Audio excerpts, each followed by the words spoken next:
Mars is one of the biggest chocolate companies in the world, with an estimated value of $117 billion.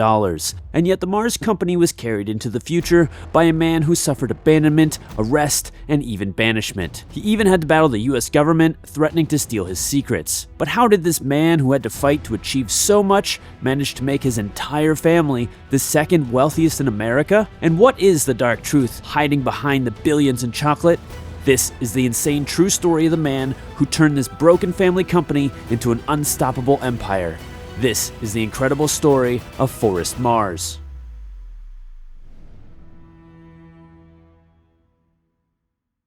The start of Forrest Mars' life was certainly challenging, to say the least. Forrest Mars was born in 1904 in Wadena, Minnesota. While his parents were both young and hopeful, Forrest's father, Frank, seemed to have serious difficulty providing for his family. You see, Frank was a salesman at the time and was also trying to run his own candy business.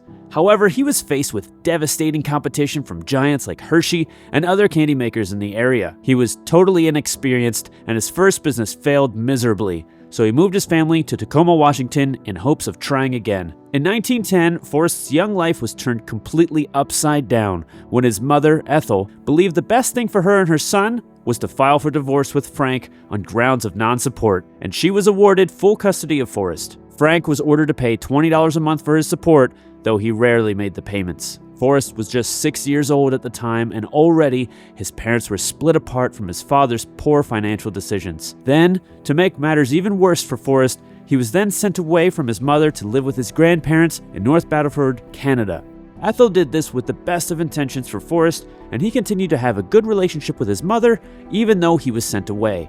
But despite this, at just 6 years old, young Forrest Mars had been completely separated from both of his parents, and the start of tensions with his father began. When Forrest finished high school, he worked very hard both academically and to make a living, taking all sorts of jobs that he could get his hands on. He was able to make it to the University of California at Berkeley and eventually was able to transfer to Yale. During this time, while paying his way through school, Forrest discovered that he had a natural talent and interest in business. Following this new interest while attending school, he fearlessly pursued an aggressive advertising campaign for a product he was selling during the summer in 1923 in Chicago. You see, Forrest thought big and realized that he could get significantly more sales with a massive advertising campaign. So he plastered the central streets of Chicago with as many posters for Camel cigarettes that he could possibly get his hands on. But despite his ambition, he overlooked some critical details. He completely ignored asking for permission or even paying for the right to place the advertisements. And so he quickly found himself locked away in prison, an abrupt and devastating halt to his early ambitions.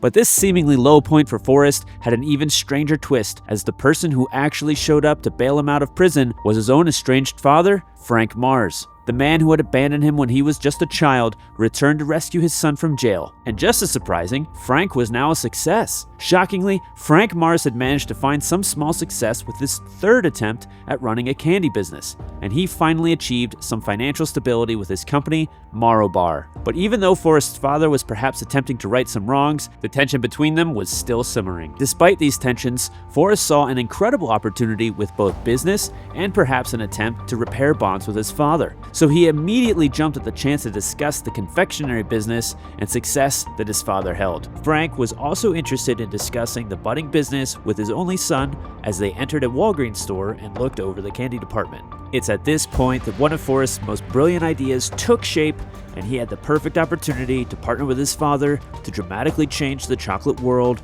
forever. You see, Forrest had grown up in Canada, and they had a particular type of confectionery treat that was a blend of chocolate and other cheaper ingredients like caramel or toffee. Canada had been selling these sorts of bars that were almost always handmade with either maple fudge or marshmallow coated in chocolate.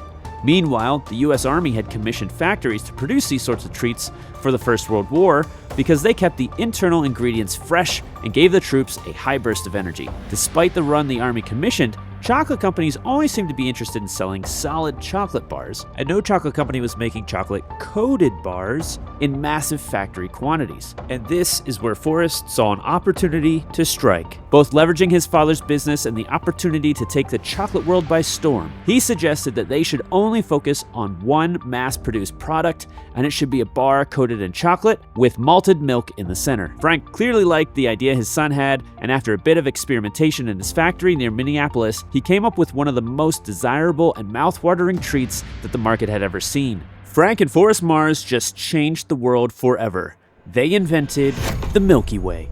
Forrest had realized that they could make this delicious sweet en masse, and because the chocolate coating and ingredients on the inside would stay fresh. Thus, they mass-produced the candy bar in 1924, and it was an overnight success. In just that 1 year alone, the dreams that Frank had so desperately chased became a reality with his son, as they made record revenue of $792,000, a clear 10 times the amount of their previous year. That's roughly the value of $14 million in today's money, adjusting for inflation. Although Forrest proved that he had brilliance and instinct to alter the market, he had inherited a singular attribute from his father: a relentless brashness to continue to increase arguments and tensions with his father. Despite these rising tensions, his early success did not stop there. He continued his education while working the factory and eventually earned a degree in industrial engineering from Yale in 1928, just before the Great Depression. The following year, Forrest and his father managed to sell a staggering 20 million chocolate bars from coast to coast in the US in 1929, and they seemed to be completely unstoppable.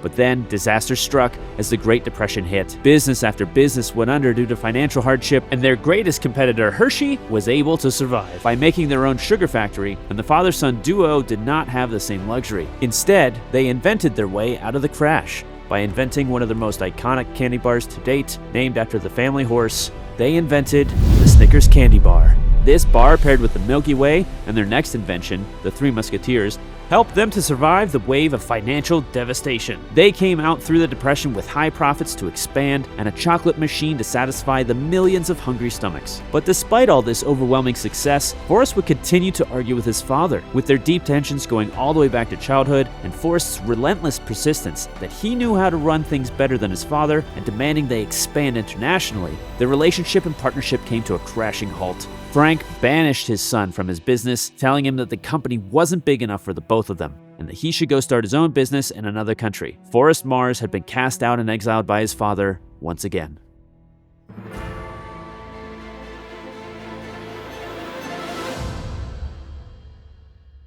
After being cast out by his father again, Forrest left the US and traveled to Europe where he could set up shop. However, his father didn't send him away empty-handed. Frank gave his son a sizable $50,000 and the foreign rights to the Milky Way. Despite their terrible feud and awful relationship, Frank was proud of his son and wanted him to succeed. Regardless, the tension was too high and Forrest had been cast out for the second time, and thus, sadly, he would never lay eyes on his father again. Now completely unshackled and free to pursue his own business, Forrest left for Switzerland. Forrest began his pursuit with cunning and deception. He purposely went to spy on the Swiss chocolate titans and discover all of their chocolate-making secrets. He worked for both chocolate giants in the area, Nestle and Jean Tobler. Once he was satisfied he had gathered enough intel on their industry secrets, he set off for his staging ground, England. You see, Forrest had a plan. No one in England quite grasped the relentless nature he had discovered of mass production, and he was going to use their ignorance against them. Forrest planned to get the unsuspecting Quaker chocolate giant of the area to help him build the start of his company. So in 1933, Forrest Mars started up a small company and walked straight into his biggest competitor and placed an order. The completely unsuspecting chocolate giant, the Cadbury family, had no idea of the long-term effects of the man they were supplying, and so they happily agreed to supply Forrest with the chocolate he needed. You see, in those days, just like with Hershey, Forrest's business wasn't viewed as competition. The Cadburys made solid bars of chocolate, not little confection coatings with other ingredients. Forrest knew that they didn't understand and completely abused their ignorance. Forrest never stopped his momentum for a second. He immediately got to work and designed the Milky Way to be chunkier and to be an overall more satisfying candy bar. However, disaster struck one day and there was a terrible rain that leaked and ruined nearly all of his sacks of raw materials. This didn't seem to faze Forrest at all because he pushed through the disaster and found a way to perfect the version of the Milky Way that he renamed the Mars Bar. This hard work and relentless persistence to create the perfect recipe resulted in an explosion of sales, resulting in 2 million bars sold in his very first year of 1933. Forrest Mars had officially planted his flag on English soil. But the war for chocolate was just beginning, and everyone was underestimating Forrest Mars. What people underestimated was Forrest's fanatic attention to detail and relentless drive. Nothing escaped his sight, from candy wrappers to pay. He aggressively monitored it all. He completely changed the way employees were treated and managed. No one got fancy offices or got to watch the factory from luxury. He treated everyone equally and optimized his company for the most streamlined communication possible. Now, even though he had these wonderful approaches to management, he was known to completely lose his temper. Once he caught an employee attempt to wrap a chocolate bar that had fallen on the ground, and he personally threw the employee out of the building. Another time he saw a bar wrapped wrong in a shop, so he went straight back to the factory, opened all the boxes, and began hurling them around as he screamed at people to pay attention. He was fierce and intense, but he also did some other good things for his employees. One amazing thing he did was not only pay them well, but he famously offered everyone a 10% bonus for every day they came to work early or exactly on time. So even though he was a fierce manager, he did do a lot to take care of his workers. These changes helped give Forrest fiercely loyal and determined employees. Even though Forrest had a fiercely loyal workforce, there was one big problem though. Cadbury chocolates had a clear dominance in the area, and their other competitors were desperately fighting for market share as well. Forrest Mars had demonstrated that mass-producing a single line of candy bar could cause serious impact in the market and was holding his own. He fought deftly, but none of the competition truly compared to the devastation of the titan, Nestle. In the 1930s, Nestle began to expand into the British market, and they were relentless. The Titan's multiple factories across Europe, with a seemingly endless supply of chocolates, with enticing prizes and coupons, easily allowed them to enter and dominate the market. When Nestle truly entered the fray, they made the chocolate skirmishes seem like child's play. Forrest did absolutely anything he could to expand and grow his operation. So Forrest decided that the best way forward for chocolate was to diversify, and he maneuvered and purchased a small British pet food shop. Within a couple of years, the pet food was profitable, and Forrest could then funnel the profits into building a more powerful and dominant chocolate enterprise. While Forrest was busy trying to conquer England with chocolate, his father tragically died of heart failure, leaving no more options for their feud to be settled. In fact, Forrest was still so at odds with his father that he still didn't return home for his funeral, and Frank's business transferred over to Forrest's stepmother, also named Ethel. This didn't stop Forrest from considering America, however. He understood the game and knew that in order to survive and make it back to the States, he was going to have to do something about the Titan, Hershey. So in 1939, with the outbreak of the Second World War, Forrest was faced with excessive taxes to stay in the country. So he used this opportunity to execute on his cunning plan to once again upset the chocolate titans in America. Forrest was headed back to America and about to make one of the craziest business moves of his life.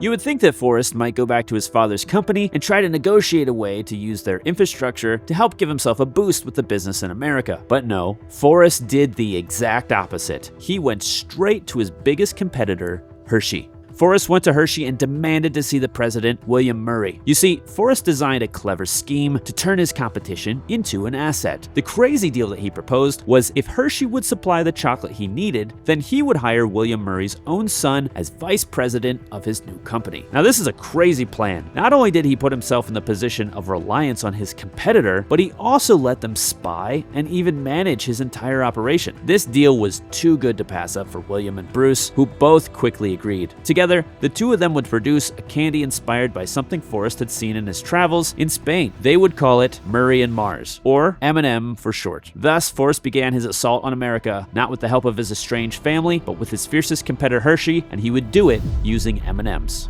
Even though Forrest's brilliant strategic plans were being executed perfectly, he couldn't predict what would happen next. While Forrest was launching his first round of attacks moving through the US chocolate market, he quickly maneuvered to set up other businesses in order to have some stability. He quickly got involved in the pet food market in America and also entered a new market of rice production. Forrest set up a rice plant in Houston, Texas, and found a way to process rice that would dramatically increase its shelf life, nutrition, and cooking process. Forrest Mars and his team invented Uncle Ben's rice. Now, this is where things took a scary turn for Mars. You see, most of his time running companies, he had been extremely secretive and almost never talked to the press. However, one year in 1966, Forrest gave a rare interview. Perhaps he started to think there wasn't as much danger as he feared. But this proved to be one of Forrest's worst nightmares, as the US government made a veiled threat to Forrest about his invention in rice. They wanted Forrest to give his patent to all of his competitors so they could have rice mass produced for the troops. The US government wanted wanted to steal his secrets. Naturally, a veiled threat from the US government pushed Forrest into even more secrecy, and no one was ever going to get to interview with him again. Thankfully, the US government never seemed to follow through on their veiled threat, perhaps because Forrest Mars found another way to help the military. In December of 1941, the US was plunged into World War II, and the chocolate supply lines were disrupted globally. But thankfully, due to Forrest's brilliant moves to include Bruce Murray, the son of the sitting president of Hershey, they were one of the few companies that had an almost guaranteed supply of chocolate and sugar. Hershey had secured government contracts for chocolate, built their own sugar refinery, and Forrest benefited because he built a tie with his greatest competitor. So then, Forrest was also able to secure his own help for American troops by providing M&Ms. The troops loved the candies because they had a high heat tolerance, were able to travel easily, and tasted good. So Forrest was able to avoid a government confrontation. However, a new tragedy and opportunity was about to strike. Sadly, Forrest's stepmother died in 1945. However, Forrest had an opportunity he had always wanted. You see, Forrest's father, Frank, had acknowledged his son in his will, and with the death of his stepmother, he was left with half of her shares in his father's business. This actually amounted to about 1/3 control of his father's entire enterprise. Forrest also decided to buy out his partner Bruce, taking total control of the M&M factory in New Jersey. Forrest had a master vision of bringing all the Mars companies to live under one roof in one giant empire. But even though he had a master plan, things would not go his way because there was a big problem. His half-sister Patricia owned another 1/3 of her father's company,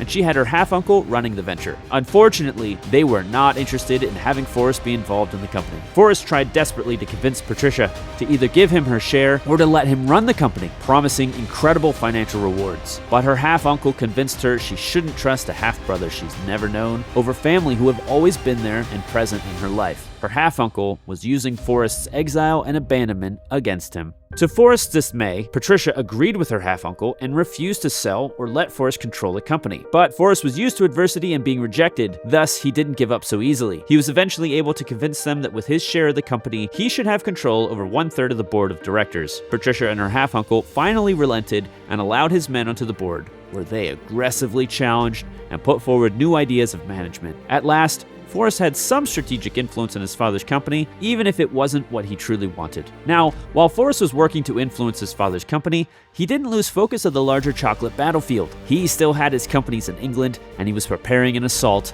on one of the giants, Cadbury. Just as Cadbury was changing leadership in 1959 into 1960, Forrest used the opportunity to strike. He launched a massive television campaign, directly challenging Cadbury in the market.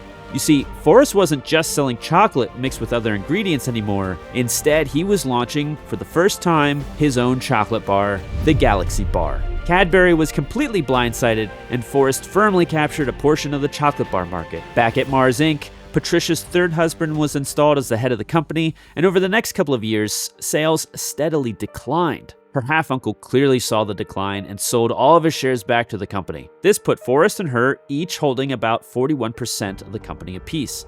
Then tragedy struck again, and Patricia was diagnosed with terminal cancer, and she passed away 1 year later. Before she died, she finally agreed and sold Forrest all of her shares, putting Forrest in control of roughly 2/3 of their father's company. He then aggressively pursued every last holder of stock and persuaded them to sell everything, gaining complete control of his father's company in 1964. Finally, Forrest had control of his father's company, full control of M&M's, and his multiple other companies stateside and abroad. Forrest finally achieved his ambition. The dawn of his empire had arrived.